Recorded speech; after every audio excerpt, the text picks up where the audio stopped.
Hey, good morning. This is Brandon Vuklich, your investor-friendly agent, and Rebecca and I are in Lacey, which is in Thurston County, down by our state capital, which is Olympia. If you're trying to get to know the area, where to invest. This is an older community of fourplexes, originally built as condos. There is an HOA, small fee, $50 a month, but you can see how they're all the stucco design with four-car garages.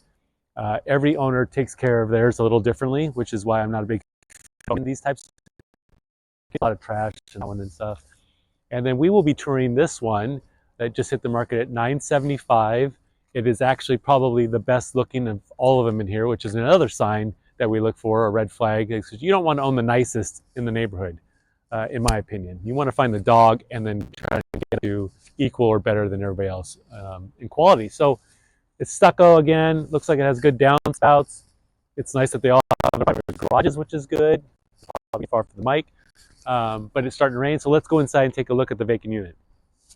All right, we're coming inside to take a look. These are 2-bed, 1-bath, traditional kind of floor plans for a fourplex.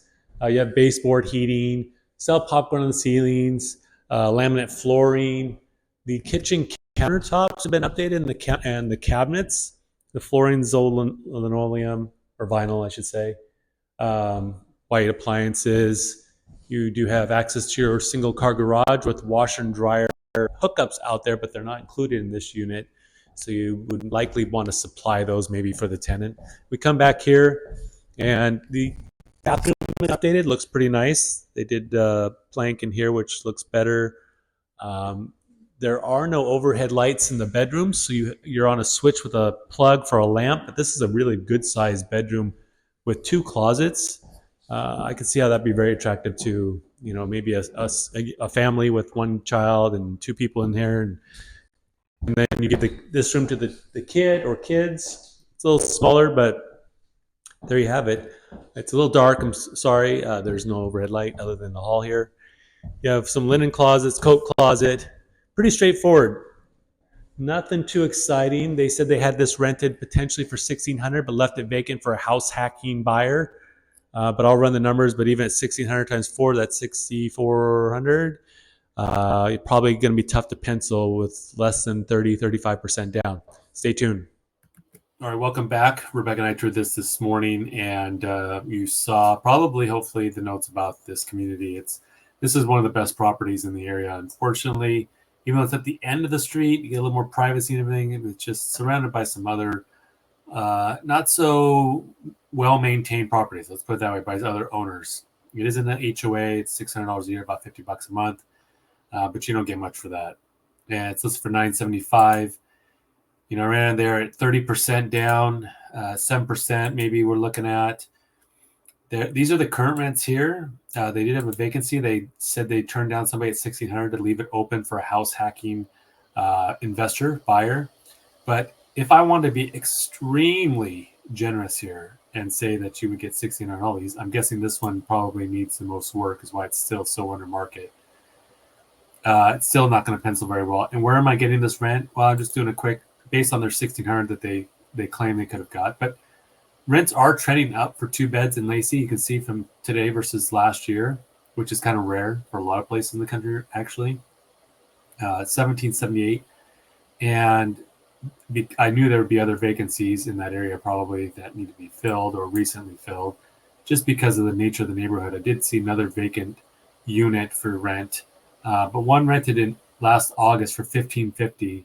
They say it as a condo, but they're 1,000 square feet, which is good size with a garage. So I think 1,600 is probably realistic, like she claimed. And I would bill back for water, sewer, garbage to recapture that. Another maybe, $100 a unit. So a tenant may be into it for close to $1,695 or so, call it, which is still pretty reasonable. But here's the bad news, is it still doesn't pencil very well. Even if I'm optimistic, it's only $29 a month cash flow. That is assuming, though, a little bit of vacancy to fill that unit. So I'm figuring, maybe a month and a half loss there. But once you get these filled, they don't go vacant very often. She said one of the last tenants that was in there passed away, was there 28 years. Another one that left was 8 years. So again, it's very typical. That's why we don't need to budget a ton of vacancy in these smaller multifamily properties. If you maintain them well, place good tenants and keep good tenants, you shouldn't have a lot to factor. But we do that to be conservative. So you figure a couple $100 a month. But I'm also figuring management. Sorry, where they go management. I'm figuring, 3,500 a month, 8% or so.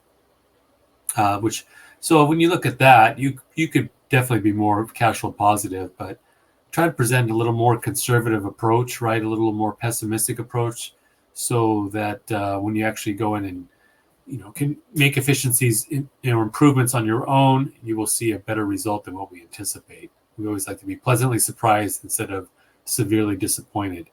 But anyway, this is a hard pass at this price. I think if you could get it closer to 900, maybe then. But I'm just not a fan of an HOA community like this. I'm not a fan of the stucco. The floor plans weren't bad. The garages are nice. Balconies are nice. There's some ups. There are some pros and cons for sure. But I think you could probably do better. All right. Let me know if you have any questions about how I look at deals and why I toured these properties or this area. I'm happy to help. Thank you for watching.